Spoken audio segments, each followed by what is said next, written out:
Quack asks, I can't take 8 precepts. I am diabetic. I need 3 meals a day, but I only take about 2 meals. Quack, can you turn? Where's Quack? Quack. So that's a misconception. Yeah, that's a misconception. The 8 precept number 6 on not taking meals at improper times is not included for medical conditions. Yeah, so you can still observe that the number 6 precept, yeah, precept number 6 on medical grounds, because for those who are, let's say, diabetic, you are taking it at proper times because you are taking it as medicine, yeah, in order to maintain your health, to keep you alive, yeah. That is a prescription under medical allowance. Yeah. Okay. So yeah. So I hope. Yeah.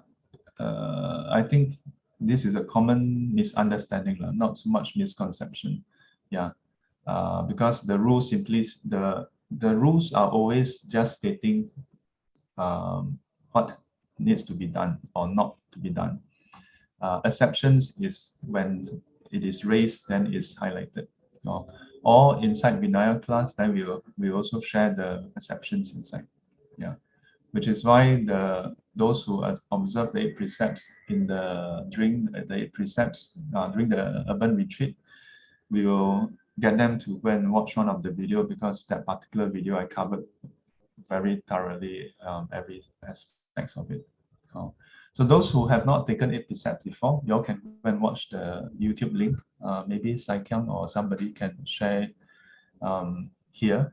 But in case if you miss it, we'll share it inside the meditation chat. If you're not inside the meditation chat yet, you all maybe should, you all can look for Ong Chip or Marcel or Louis to add you into the meditation chat.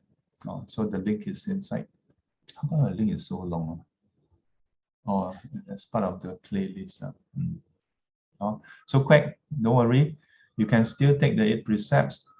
For the number 6 precepts, you have declared here. Wait, hang on. How come my speaker keep changing? Can someone talk? Let me see whether the speaker is still. Testing, Shifu. Can you hear? Yeah. Okay. Yeah. So not to worry, Quack. Yeah. So under number 6 precepts, the meals that you need to take falls under proper time. Yeah, under the medical allowance. Okay. Anybody have other questions?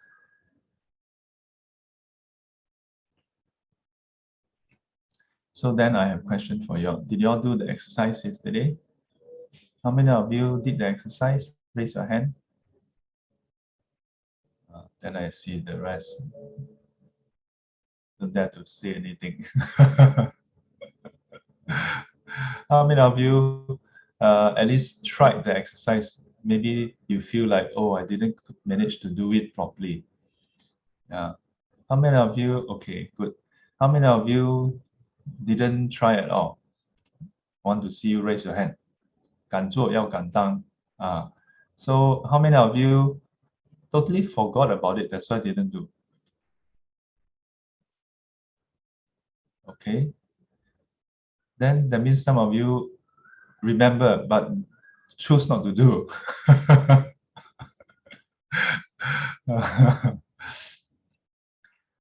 No lah.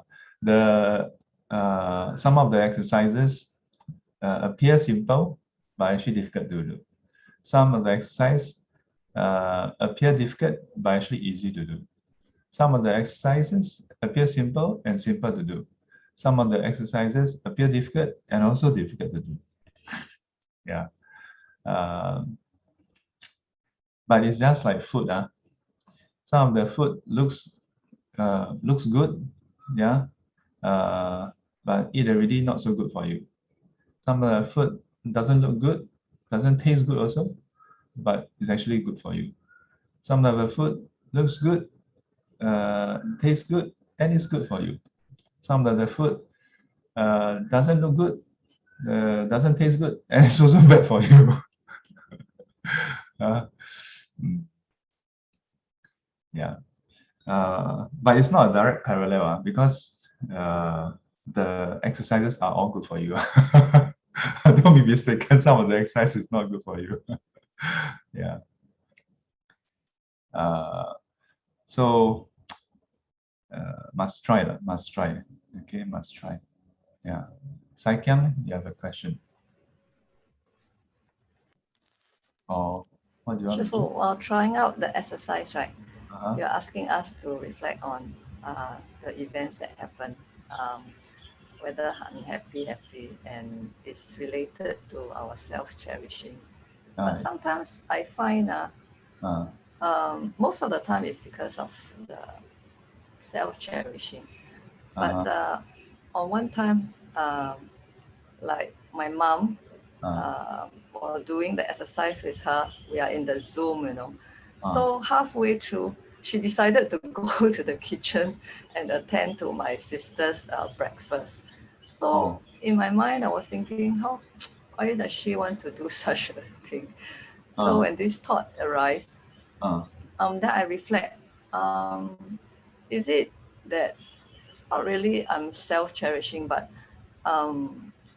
the unhappiness arises is because it's for her own good that she continued the exercise. Why did she halfway through and then decided to go somewhere?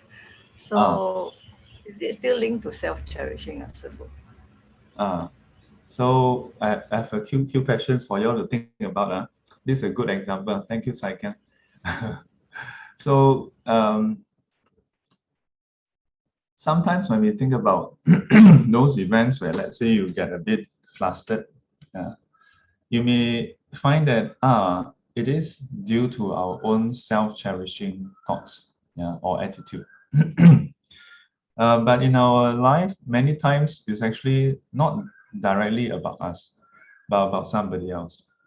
And in this case, it's not that somebody else do something to us, right? Yeah, in Saikan's case, it's her mother going away to attend to the sister's breakfast, and in this way neglecting her own exercise. Yeah. So there's a few things here. So how do we know whether it is still self-cherishing or not self-cherishing? Yeah. So we can look at it from the emptiness point of view, dependent arising point of view. How does this happen? Does you identify all the different conditions, factors? Maybe not all, but a few key things here is number one is Saikang's mother. Yeah. In the Zoom chat, in the Zoom meeting, is it just the two of you? It's a group. It's a whole group doing exercise. The whole group, right? So throughout the whole exercise, all this, I don't know how many times you all did. I presume a few times already. Every day from Monday to Friday. Every day. Yeah. Every day. Is it regular that everybody will turn up? No. Some Okay, will. number one. Not everybody will turn up. Some people come today, tomorrow don't come. Okay, number one. Number two, is it that everybody will quite stay on? Or is it that sometimes some people may do halfway, then turn around, go and attend something else? Somebody will Ah, go and do something. yeah. So simply based on these two, we can see that this act of turning away and do something else doesn't always affect you. Correct? But why is it? What is the difference between other people and your mother? Because in the Zoom, right, they will spotlight the instructor. So most of the time we look at instructor. Okay. of course, we can sometimes turn to gallery view to look at the rest of the people. Okay. But if we only focus on the instructor and ourselves doing, so it's only instructor, myself, and my mother.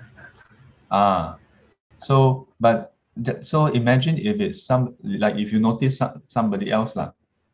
So this is true also. Out of mind, out of sight. You may not always see it, right?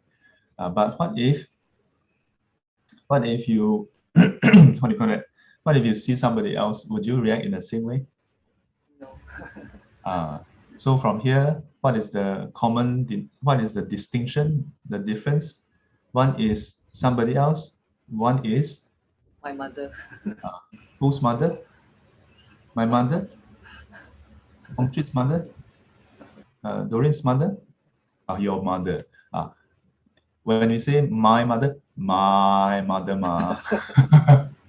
So it's still self-cherishing. Other business mother, that's the problem. We don't consciously think that's your problem, but there's an absence of it's a problem. So it's still self-cherishing. So this is one part with respect to the mother. Okay. There's still actually another part, which is that you have this idea. Yeah, you have this idea that the workout is good. Now, this is an interesting example because most people would agree that workout is good. Most people, yeah. But if let's say at this point in time you happen not to think workout is good, you may not think in the same. Would you still think in the same way? So we often, as far as our opinion is concerned, we tend to veer towards thinking that it's an objective reality. Yeah, number one. In many cases, it's a subjective opinion, not an objective reality. Now, even if it's an objective reality, assuming we manage to see objective reality, we impute our perception into it. As in, like we don't just look at it and say this is an objective truth, but the fact that I see this objective truth, how come you don't see it? Yeah, so there's so many layers linked to the self-cherishing. Yeah, this is a good example because the intent is good, yeah. We hope that the person is healthier and so on. Yeah, and it's someone that we care for. So while intent is good and is for someone that we care for, it shouldn't result in unhappiness. It shouldn't result in the slightest bit of negative emotion. Yeah. So what is the issue? It's actually the self-cherishing. So hang on. So don't drop. This goes out to everybody. Okay. You must think on intent is good. Yeah, and it's to care for someone that we to care for the well-being of someone that we care for. Yeah. So all this is good. How come result is not good? Yeah. Sometimes people will mistaken and think, oh, so this is not good. So we shouldn't care for people. But must note, it is because we add in, we add in the self-cherishing. Then it corrupts the thing. That's why we have bad result. Yes, second. So I must say, I must thank you for the exercise because normally what would I react is I will shout to her across the living room and say, "Mom, come back! What are you doing?" That kind of thing. But because you asked us to practice, so while doing, when the thought comes out that she must come back, but I didn't react to that thought.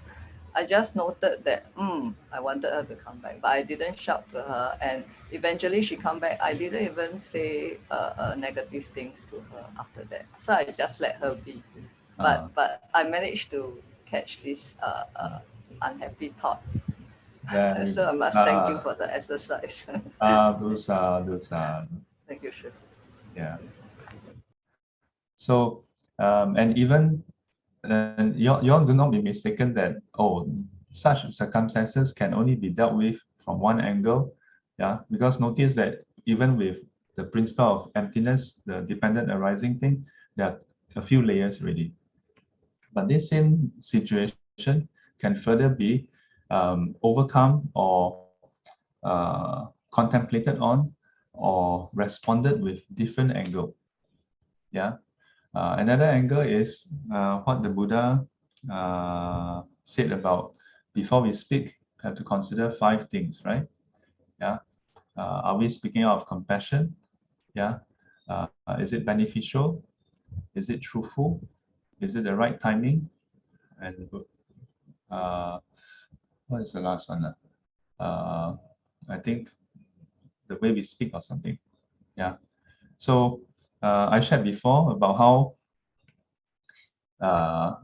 when my father drive, when I drive, he will tend to tell me like that, like that, like that, like that.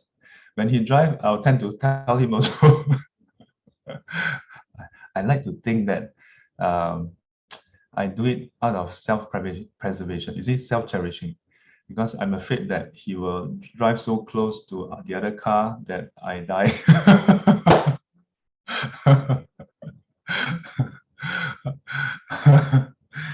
So, but one day when when he parked the car, right, he's very cute. When he parked the car, that's my car.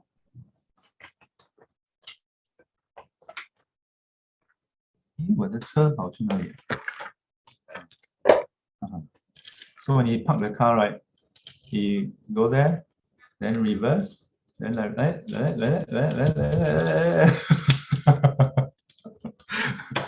So many times I will tell him, basically tell him like, okay, just go straight, go straight. I mean, so even this itself, right? There are the few angles, One is to consider, yes, is it beneficial to highlight to him? While it may be beneficial, but it's not the right timing. Yeah. Saying at this time, he cannot accept it. Yeah. And then the result is he will be unhappy and he will not improve or it doesn't help him at all. Yeah.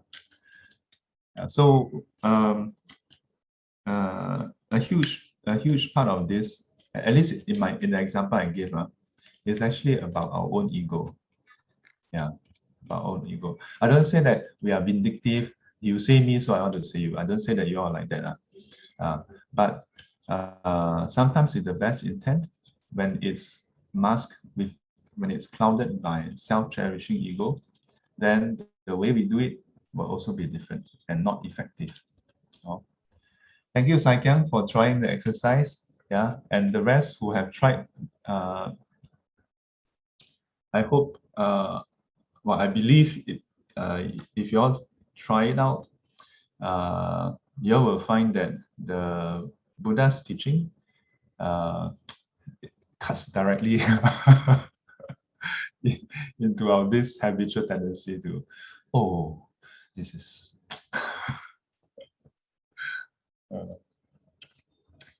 yeah.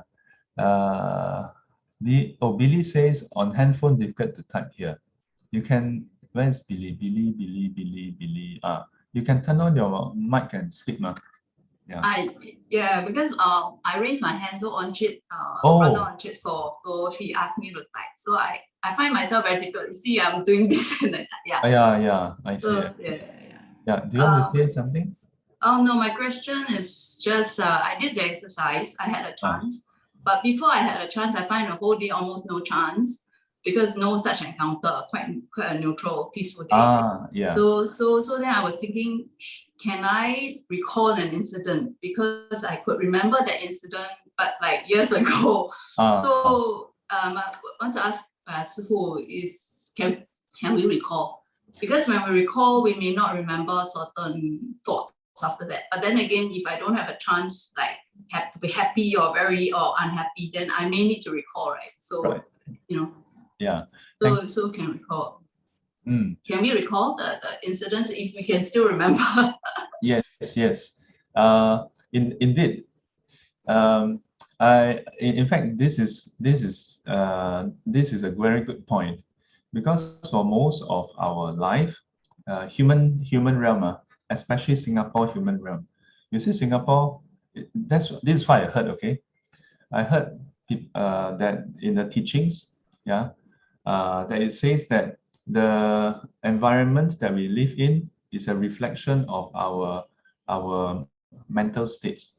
So those places with very sharp mountain, very hard rocks, the character of the people there is very 刚强, very stubborn, very strong-headed. Then those places with very little undulating, then the people's temperament is rather mild, quite mild. Yeah. So I think Singaporeans are only a few, like Bukit Timah Hill like that, and some of our hills quite small, easily overcome. In a way, that's why Singapore can succeed. Yeah. Which, if you think about it, if such a small island and a lot of rocky, how does the people here succeed? How to succeed? Very difficult. Yeah. So it is true. Yeah, I'm glad you point this out. Because some of the exercises, especially when you the exercise is to watch your ups and downs in the emotions, right? Sometimes throughout the whole day, nothing much happened. So what you want me to watch? Yeah. So yes, we can reflect on past incidences. We can do that. In fact, usually when we do meditation and we do contemplation on such nature, we have to contemplate on past events. Because when you're meditating, who is coming to argue with you or anything? So we can reflect on past events. Yeah, but important thing is it is a reflection, not just go and think and then start our usual storytelling. Then what about your question? We may not remember the full detail. So what is helpful is, before you do the reflection, just observe the breath for a few minutes, quieten yourself, and then try to recall as much as you can. But when we recall, there are a few things to take note. As we recall, try to be aware of whether there is any emotional response coming up. If you can be aware of the emotional response, it's easier to remain neutral. If not, you are just then it will color the way we look at the thing. So yes, please go ahead and do that. Okay. Please go. Thank you, sir. Phyllis says, Shifu, the exercise encouraged us to be mindful, which I agree with Sakyong. Yes, indeed. We are thankful on this exercise and be more aware of our self-cherishing. Thank you again. Amitofo. Thank Buddha. And thank the Venerable Shantideva, and also the Tibetan tradition, because they focus quite a bit on this part. They focus quite a bit on this part. It doesn't mean that other traditions don't talk about the breaking of the self, or the self-cherishing. It's just that different traditions, number one, the focus sometimes can be a bit different. Number two, even if they're talking about same subject matter, the way they express it can be quite different also. Okay. So this is some of these exercises, as I said, actually all the exercises, as I mentioned before, is meant to be done over time. So continue to try. And if you find that getting a bit jaded with the exercise already, you can check two things. One, your jadedness, whether there's self-cherishing inside this jadedness. Or two, you can also go and look at past exercises that we have done, and then try them out. Okay.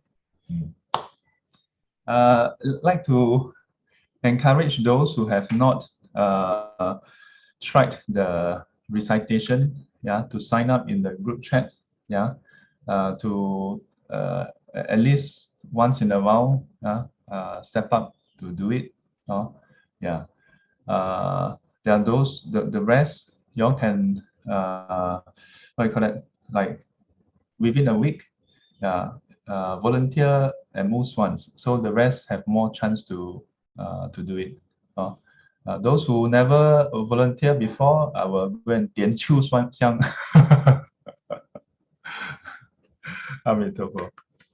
Okay, have a reflective day ahead.